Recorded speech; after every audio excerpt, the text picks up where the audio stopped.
Student, स्वागत करते हैं आपका evergreen higher education YouTube channel पे। आज मैं आपको एक बहुत ही बेहतरीन जर्नी के बारे में आपसे मिलवाऊंगा। हमारे साथ हैं एवरग्रीन एकेडमी के जूलॉजी एक्सपर्ट कह सकते हैं, या हम ऐसे कह सकते हैं कि एवरग्रीन एकेडमी के बेसिक स्ट्रक्चर कह सकते हैं। उन्होंने कैसे अपनी जीआईसी की जर्नी को कंप्लीट किया और जीआईसी में उन्होंने कैसे सिलेक्शन लिया, आज आपको बहुत सारी बातें हम लोग लाइव, इसीलिए सर को मैंने बुलाया भी है। स्वागत करता हूं सर आपके अपने चैनल एवरग्रीन एकेडमी पे आपका। मैं सर से अभी बहुत सारे क्वेश्चंस ऐसे पूछूंगा जो जनरली आप लोगों के मन में होते हैं कि जीआईसी में सिलेक्शन कैसे हुआ, क्या क्या चीज़ें पढ़ी गई, किस तरह से चैलेंज सामने आए और उनको फेस किया गया और फाइनली रिजल्ट आया। वो सारी बातें आज हम लोग करेंगे। तो सबसे पहले आप सभी का स्वागत करते हैं। इस वीडियो को लास्ट तक देखना, इसमें हम बहुत सारी बातें और भी करेंगे जो जीआईसी के अलावा भी स्टूडेंट प्रिपेयर कर रहे हैं, चाहे वो पीजीटी के लिए प्रिपरेशन कर रहे हैं, चाहे वो टीजीटी के लिए कर रहे हैं, या वो सीएसआईआर जेआरएफ के लिए कर रहे हैं, तो उनसे भी रिलेटेड बातें करेंगे। क्योंकि मैं आपको जानकारी के लिए बता दूं कि सर का जो है जेआरएफ भी सर हो चुके हैं और उसके साथ साथ अभी रिसेंटली जो रिजल्ट आई उसमें जीआईसी में सेलेक्टेड भी हैं बायोलॉजी के टीचर के फॉर्म में। तो आइए हम लोग डिस्कस करते हैं। तो सबसे पहले तो सर आपका स्वागत करता हूँ आपके अपने चैनल एवरग्रीन हायर एजुकेशन पे। बहुत बहुत धन्यवाद सर यहाँ आने के लिए और हमें यहाँ पे इनवाइट करने के लिए। जैसा कि आपने बताया कि हमारा सिलेक्शन अभी जीआईसी में हुआ था और मेरी रैंक 92 थी, ठीक है। तो सबसे पहले तो आप लोग ये जान लीजिए कि जो ये सिलेक्शन हुआ है ये एक इवेंट नहीं है, ये कोई घटना नहीं है, ये एक जर्नी होती है पूरी, जो कि मेरी स्टार्ट हुई थी 2020 से। 2020 के लास्ट में ही इसका फॉर्म आया था और 2021 में 19 सितंबर को इसका प्री एग्ज़ाम हुआ था, जिसका रिजल्ट आया था उसी साल लास्ट में। और फिर इसका मेंस हुआ था इस साल के 13 मार्च को, जिसका रिजल्ट भी हाल ही जून में आया था और इसमें हमने यहाँ पे हमारा सिलेक्शन हुआ है जी। सर बहुत सारे बच्चों के मन में ये क्वेश्चन होगा जो भी एमएससी कर लिए हैं, प्रिपरेशन कर रहे हैं। सबसे पहले तो सर आप ये बता दीजिए कि आप वर्तमान समय में कहाँ पे थे, आपकी पोजीशन, आप एवरग्रीन एकेडमी से जुड़े थे, आप वहाँ पे अभी भी कार्यरत हैं, उनसे रिलेटेड कुछ बातें बताइए। देन हमें आपको बहुत सारे प्रश्न हैं उनको आपसे पूछेंगे। हम अपने संस्थान में जो सर ने बताया, हम इस संस्थान में पिछले 2 साल से यहाँ बीएससी क्लासेस ले रहे हैं, ऑफलाइन क्लासेस, और उसमें हम जूलॉजी के यानी कि तीनों ईयर के तीनों पेपर यानी टोटल हम यहाँ पे 9 पेपर पिछले 2 साल से पढ़ा रहे हैं। तो सर ने बहुत मेहनत की और बच्चों को पढ़ाया। हमारे बहुत सारे ऐसे स्टूडेंट्स भी हैं जो गेट क्वालिफाइड हुए सर के स्पेशल सब्जेक्ट से, तो उसके लिए तो धन्यवाद। साथ ही हमारे ही साथ का अगर कोई हमारे मित्र कोई सिलेक्शन पा जाए तो ये बहुत अच्छी बात होती है। तो यहाँ पे मैं किसी गेस्ट को आमंत्रित नहीं किया हूँ, मैं सबसे पहले आपको बता दूँ हमारे ही बीच के अपने एवरग्रीन एकेडमी फैमिली के परिवार के बीच से ही एक सदस्य हैं जिन्होंने सिलेक्शन लिया, तो इसलिए कुछ ज़्यादा खुशी भी है। और थोड़ा सा आप लोगों को इस चैनल के माध्यम से, क्योंकि बहुत सारे ऐसे स्टूडेंट्स हैं जो जीआईसी के लिए प्रिपरेशन कर रहे हैं जिनके मन में डाउट है सर कैसे किया जाए, तो वहाँ से रिलेटेड हम बात करेंगे। तो सर सबसे पहले मेरा प्रश्न ये है कि क्या जब आपने एमएससी कंप्लीट की, आप जेआरएफ हुए, उसके बाद आपने पीएचडी नहीं की, तो क्या आपके मन में ये था कि मुझे जीआईसी में सिलेक्शन लेना है? क्या आपके मन में ऐसा कुछ था, आपका एम था जीआईसी में सिलेक्ट होना? मैं इसके बारे में जानना चाह रहा हूँ। नहीं सर, ऐसा मेरा कोई एम नहीं था। मेरा प्लान ये था कि मुझे यूपी पीसीएस क्वालिफाई करना है और एक अच्छी पोस्ट हासिल करनी है। तो उस टाइम पे ये था और हम इसके लिए 2-3 साल से तैयारी कर भी रहे थे 19 से ही। और हमने एक बार इसका मेंस दिया है अपर पीसीएस का, एक बार हमने दिया लोअर पीसीएस का, और एक बार हमने एग्जाम दिया था प्रोफेसर का, जिसमें हम वहाँ तक गए थे इंटरव्यू तक, वहाँ मेरा नहीं हो पाया। लेकिन जीआईसी के लिए हमने ना तो कभी कोई कोचिंग ली और ना ही किसी से गाइडेंस मिला। हालांकि सब्जेक्ट इसमें हमारा अपना ही था जूलॉजी, लेकिन साथ में अगर आप लोग को पता होगा तो जीआईसी में होता है बायोलॉजी, इसमें बॉटनी भी आती है। लेकिन आप लोग के साथ बिलीव नहीं होगा, ये मुझे बॉटनी बिल्कुल नहीं आती है और मैंने बॉटनी की तैयारी भी नहीं की थी। मैं सिर्फ जूलॉजी और जीएस के बेस पे ही मैं यहाँ तक आया हूँ। तो सर ने भी ये बताया आप लोगों को कि कैसे सर का मेन टारगेट सिविल सर्विस में जाना था और जीआईसी एक कोइंसिडेंस की वजह से सिलेक्शन हो गया। एक चीज़ यहाँ पे हमको क्लियरली दिख रही है कि अगर आपने अपने सब्जेक्ट में मेहनत की है तो भले आप कुछ और कर रहे हैं, रास्ते में वो चीज़ें आपको मिल जाएंगी। बेसिकली सर ने एमएससी के टाइम में बहुत ज़्यादा मेहनत की, क्योंकि हम तो काफ़ी समय से सर को जानते हैं, 2 साल से अपनी संस्था से भी जुड़े हैं। उसके बाद सर ने जेआरएफ के लिए, सीएसआईआर के लिए प्रिपरेशन की, जो नॉलेज उनके पास था, केवल जूलॉजी के दम पे बिना बॉटनी के क्वेश्चन को किए हुए मेंस को क्वालिफाई किया और आपके सामने फाइनली सेलेक्टेड हैं। तो हम ये कह सकते हैं कि अगर आपको कोई चीज़ स्पेशलिस्ट हैं आप किसी चीज़ के, अगर उसमें आप अच्छे हैं, केवल एक सब्जेक्ट के दम पे भी आप बहुत कुछ कर सकते हैं। दूसरी चीज़ ये है कि जैसे बहुत सारे लोग का मेन टारगेट ही जीआईसी होगा, सर का मेन टारगेट नहीं था, फिर भी इन्होंने सिलेक्शन लिया। इस पर मैं ये बोलना चाहूँगा कि उससे भी अपर लेवल की तैयारी की और इसलिए बहुत ईजिली सर ने सिलेक्शन लिया। कोई बहुत बड़ा स्ट्रगल नहीं फेस करना पड़ा जीआईसी में सिलेक्शन लेने के लिए। सर मैं ये पूछना चाहूँगा, बहुत सारे स्टूडेंट्स का ये क्वेश्चन होगा कि आपने एमएससी के कितने ईयर बाद ये जॉब पाई, कितना टाइम हुआ आपका एमएससी पूरा? मेरा एमएससी 2019 में पूरा हुआ था। तो 19 के बाद जैसे आप लोग जानते होंगे कि 20 और 21 का साल तो ऐसे ही बीत गया लॉकडाउन में और कोविड की वजह से। तो उस टाइम ना तो कोई फॉर्म आया, ना ही हमने मतलब वहाँ कोई एग्ज़ाम भी दिया था। लेकिन जब 20 के लास्ट में जब फॉर्म आया था 21 के स्टार्टिंग में ही, तो तभी से मतलब ये था कि हाँ अगर जीएससी भरे हैं तो फिर प्री देना ही है।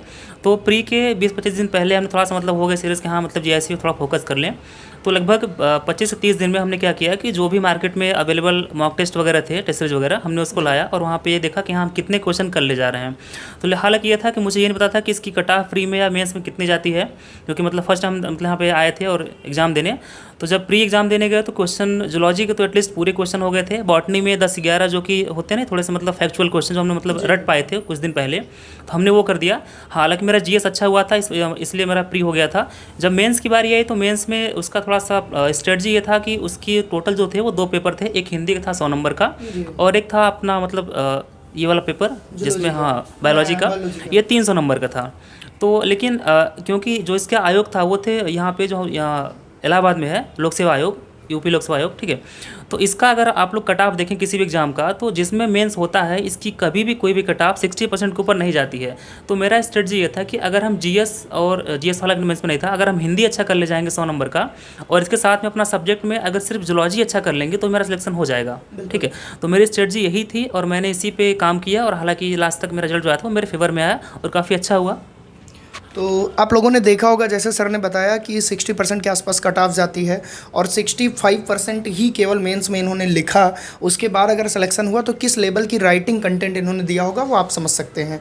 यहाँ पे एक बहुत बड़ा प्रश्न ये बनता है कि सर मेंस के लिए राइटिंग प्रैक्टिस कैसे करें, तो थोड़ा सा इस पर मैं चाहूँगा आप बताइए बच्चों को। अगर आप उसका पैटर्न देखें मेंस के लिए, तो वहाँ पे इसका अगर हम बताएं थोड़ा सा, तो इसमें टोटल आपके 20 क्वेश्चन थे।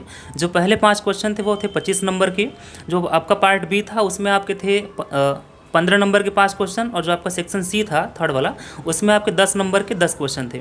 और हालांकि इसमें थोड़ा आपका होता है वर्ड लिमिट। तो जो आपका सेक्शन ए था 25 नंबर वाला वो थे 250 वर्ड में, सेक्शन बी आपका था 150 वर्ड में, और सेक्शन सी आपका था 100 वर्ड में।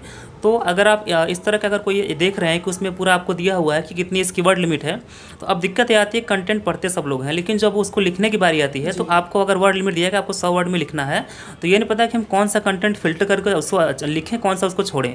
तो बस मेरा एक ही इसमें रहेगा कि अगर जो भी इसमें हम लिख रहे हैं मेंस के लिए, आप ये सोचिए कि क्या हमारा जो इसमें दिया गया वर्ड लिमिट, इस वर्ड लिमिट के अंदर में जो हमने कंटेंट लिखा है ये सबसे बेस्ट है कि इसमें थोड़ा सा इंप्रूव हम कर सकते हैं।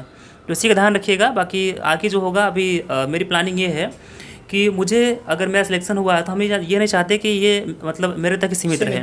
जो भी हो पाएगा हम गाइडेंस देंगे, और हो सकता है तो मतलब हम इस पर आपको पढ़ाएं भी, इसके लिए मेंस की तैयारी करवाएं। तो जैसा कि सर ने अभी बताया कि पहले से ही एवरग्रीन फैमिली से सर जुड़े थे और आगे भी जुड़े रहेंगे। इसी चैनल के माध्यम से आपको जीआईसी के पूरे टिप्स दिए जाएंगे। बायोलॉजी में कैसे सर ने सिलेक्शन लिया, ये सारी स्टोरी आपने अभी सुनी। अभी बहुत चीज़ें हम आप इन सर से और पूछेंगे। इसी बीच में सर ने एक बात खुद ही अपने दिल की बात बोल दी कि ये सिलेक्शन सीमित नहीं रखना चाहते, यहीं तक नहीं रहेगा कि बस एक सिलेक्शन हो गया। हम लोगों की ये हम चेन बनाना चाहते हैं। हम चाहते हैं कि इस सिलेक्शन से हम और भी सिलेक्शन प्रोड्यूस करें, क्योंकि जो एक्सपीरियंस सर ने लिया वो कहीं ना कहीं आप लोगों को दिया जाएगा। तो इसी चैनल के माध्यम से आपको जीआईसी और पीजीटी जैसे एग्जामों के लिए टिप्स मिलता रहेगा, जो कि सर आपको अपने सब्जेक्ट में देंगे, और भी कुछ विशेषज्ञ हमसे जुड़ेंगे जो इन फ्यूचर आपको देते रहेंगे। तो और भी कुछ आपके प्रश्न रहते हैं, जैसे सर एक प्रश्न ये रहता है कि जब मेंस के दौरान इतने कम टाइम में इतना ज़्यादा लिखना रहता है, तो इसके लिए ये प्रैक्टिस कैसे करें। जैसे कंटेंट तो आपने बता दिया कि फ़िल्टर आउट करके कंटेंट दें, बेस्ट कंटेंट दें, क्योंकि अगर सेल पूछा गया तो एक इंटर का बच्चा भी सेल लिखता है और एक बीएससी का बच्चा भी लिखता है। बीएससी थर्ड ईयर में भी सेल बायोलॉजी रहती है और एमएससी में भी सेल मिलता है। तो उसमें बहुत सारे बच्चे इंटर का कंटेंट दे देते हैं, उनको लगता है मैंने जीआईसी बढ़िया लिखा है। तो इस पर आपने बता दिया कि वो बेस्ट कंटेंट दे, थोड़ा हायर लेवल का, क्योंकि अगर पीजी की मार्कशीट मांग रहा है तो कहीं ना कहीं वो एक कंटेंट की रिक्वायरमेंट रखता है। तो अब आपसे ये पूछना चाह रहे हैं कि उतने कम टाइम में मेंस की राइटिंग जैसे आपने लिखा, तो इस पर क्या मतलब क्या कोई स्टूडेंट्स कंप्लीट मेंस राइटिंग कर सकता है एग्जाम हॉल में, या उस पर कुछ लिमिटेशन है? जी हाँ, अगर कोई स्टूडेंट, देखिए आपको चाहिए यहाँ पे 3 चीज़ें, एक तो हैंड राइटिंग, दूसरा स्पीड, तीसरा कंटेंट। अगर आपके पास ये तीनों हैं तो आप उस टाइम लिमिट के अंदर, उस वर्ड लिमिट के अंदर सारे क्वेश्चन अटेम्प्ट करके आ सकते हो और सबसे बेस्ट आपका जाएगा भी।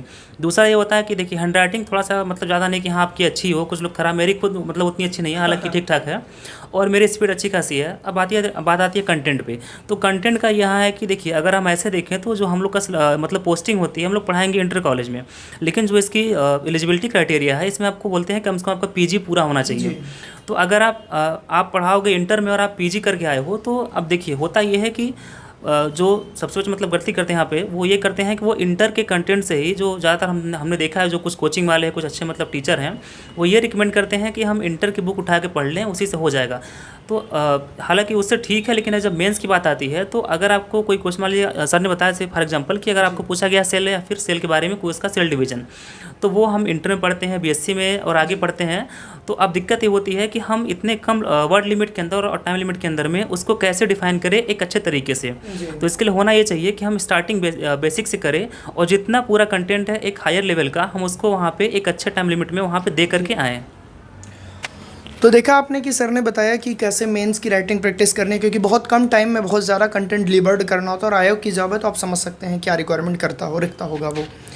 तो ये सारे ऐसे क्वेश्चन थे जो जनरली आप पूछते हैं। बहुत सारे बच्चों का ये भी प्रश्न आजकल मार्केट में रहता है, सर आप कितने घंटे पढ़ते थे। तो ऐसा तो मुझे नहीं पूछना चाहिए, लेकिन ठीक है, मैं तो देखा ही हूँ आप कितने घंटे पढ़ते थे। थोड़ा सा इस पे बता दीजिए कि एक स्टूडेंट्स जो मतलब नॉर्मल है, तो कितने घंटे पढ़ ले तो सफिशियंट है जीआईसी सेलेक्ट होने के लिए। अब देखिए, जहाँ तक इस पर मेरा मानना है, तो मेरा कोई टाइम टेबल तो था नहीं कि हाँ मुझे इतने घंटे पढ़ने हैं, बस मेरा ये रूटीन है। हाँ, जितना टाइम मिलता था मुझे, और ये होता ही है कि जैसे जैसे एग्ज़ाम पास आएगा, आपका मतलब प्रेशर बढ़ेगा अंदर से कि मुझे कुछ पढ़ना है या फिर कुछ करना है लाइफ में। तो ये होता है। हालांकि अगर ये बताएं तो लगभग 6 घंटे सफिशिएंट है किसी भी एग्ज़ाम को क्वालिफाई करने के लिए, अगर हाँ किसी एग्ज़ाम के लिए। हाँ, इसमें ये होना चाहिए कि अगर आप मतलब सिंसियरली हैं, और ये नहीं बस नाम के लिए पढ़ रहे हैं कि हाँ मैंने किताब खोला 6 घंटे से लगे हैं, ऐसा कुछ नहीं। आप ये देखो कि आपका डे टू डे कितना मतलब इम्प्रूव आप कर रहे हो अपने आप को, और आपका लेवल कितना बढ़ रहा है। जी, सीधे शब्दों में हम ये कह सकते हैं कि कंटेंट को फोकस करें, हम घंटे को फोकस ना करें। जी, कि एक टॉपिक हमने आज सेलेक्ट किया, मुझे आज इसको ख़त्म करना है तो इसको ख़त्म करें। अगर और इच्छा है पढ़ने की तो उसको पढ़ सकते हैं। अब ये नहीं कि हम 12 से 6 पढ़ना है तो 12 से 6 के बीच में हमको नींद आए तो हम सो नहीं सकते। तो ये थोड़ा सा आजकल मिथ चल रहा है मार्केट में। बहुत सारे लोग बोलते भी हैं कि अगर ये बनना है तो 10 घंटे पढ़ना है। तो इस पर मैंने तो आई होप आपको लगभग सारे क्वेश्चंस के जवाब मिल गए होंगे। अब मैं लास्टली चाहूँगा सर से कि 2 मिनट में कोई मूल मंत्र दें कि आपने जो ये सक्सेस पाई, इनफैक्ट आपने सिलेक्शन लिया, तो ये उनके लिए तो ये सक्सेस ही है जो जीआईसी तक ही सपना सजाए हुए हैं। हालांकि आपको अभी और आगे जाना है, उसकी बेस्ट विशेष है, लेकिन मैं इसमें 2 मिनट में अगर आपसे बोलूँ कंक्लूड करने के लिए जीआईसी की ओवरऑल तैयारी, तो क्या मूल मंत्र आप देना चाहेंगे हमारे उन स्टूडेंट्स को जो भी 3rd ईयर में है, नेक्स्ट ईयर एमएससी में जाएंगे, उससे भी आगे जाएंगे, और उन स्टूडेंट्स को जो एमएससी अपेयरिंग में और जो एमएससी पास आउट है उनके लिए? देखिए सर, जितने भी बच्चे तैयारी करते हैं तो सबकी अपनी अपनी स्ट्रेंथ, सबके अपने अपने मतलब वीकनेस होते हैं। जी। तो होना ये चाहिए कि आप खुद को एनालाइज करिए कि आपकी स्ट्रेंथ क्या है। जैसे अगर जूलॉजी बॉटनी दोनों आ रहा है बायो में, तो आपका फेवरेट, तो देखिए पीजी किसी एक से हुआ या जूलॉजी या बॉटनी से, तो आपका कोर सब्जेक्ट क्या है। और दूसरा ये कि अगर आप जीएस भी अगर उसमें है प्री में, तो आप जीएस कितना आपका फेवरेट है, आप उसमें कितना स्कोर कर सकते हो। तो इन सब बातों को जज करके, और सबसे बस इसमें मेन ये है कि जो भी एग्जाम, जैसे अगर प्री का हुआ है, तो अगर प्री आपका एग्जाम होने वाला है, तो पहले उस पर मतलब रखिए फोकस की पहले प्री की तैयारी करिए, फिर जब प्री निकल जाए फिर मेंस की तैयारी करिए। और अगर आप ये हैं कि अभी मतलब फॉर्म नहीं आया है, तो आप प्री और मेंस दोनों साथ में कर सकते हैं। देखिए यूपी पीसीएस का जो एग्ज़ाम होता है, उसमें जो मेंस का होता है, उसमें जूलॉजी के अनसॉल्व्ड पेपर मिलते हैं, तो आप उनको ले करके उसी फॉर्मेट पे जो क्वेश्चन उसमें दिए गए हैं उन पे आंसर राइटिंग करिए, और उसमें जो वर्ड लिमिट हो, टाइम लिमिट हो, उसको थोड़ा ध्यान में रखिए। और अगर स्टेप वाइज चलेंगी, सबसे पहले अगर प्री है तो प्री फोकस करिए। प्री में आपका फेवरेट सब्जेक्ट क्या है, कि जूलॉजी कर सकते हैं कि बॉटनी कर सकते हैं, जीएस में क्या आपका वहाँ पे रह सकता है। और अगर मेंस की बारी आई तो मेंस में हाँ ये है कि आंसर राइटिंग करके पहले जितना सिलेबस दिया हुआ है उसको पूरा कर लीजिए एक बार। उसके बाद प्री के लिए फैक्चुअल और मेंस के लिए जो होता है पूरा कि हाँ कि कॉन्सेप्ट को ले करके हम वेल डिफाइंड तरीके से उसको आंसर राइटिंग करें एक टाइम लिमिट के अंदर में। तो इसकी थोड़ी सी होनी चाहिए प्रैक्टिस। और सबसे अगर हम बताएं कि मैंने ना तो कोई कोचिंग ली थी और ना ही कहीं से गाइडेंस लिया था, ये मेरा सेल्फ मेड था कि हाँ मैंने अपने से ये खोजा कि अगर हम ये रखेंगे अपना लेवल तो हमारी सिलेक्शन हो सकते हैं। तो मैं ये कहना चाहूँगा कि ज़्यादा यहाँ मतलब आप लोग ना मतलब भागिए कि नहीं कोई कोचिंग वाला अच्छा है ये होता है। मेरे पास जब मैं सिलेक्शन हुआ था तो कई सारे ऐसे कोचिंग वाले थे जिन्होंने मुझे ऑफ़र दिया था कि सर मेरे चैनल पे आइए और जो हमारा कोचिंग संस्थान है इसको मतलब प्रमोट करिए और इसके बदले में आपको हम कुछ देंगे। मैं नाम नहीं ले रहा हूँ किसी का यहाँ पे, लेकिन कई सारे संस्थान ने मुझे ऐसे कांटेक्ट किया था इस चीज़ के लिए।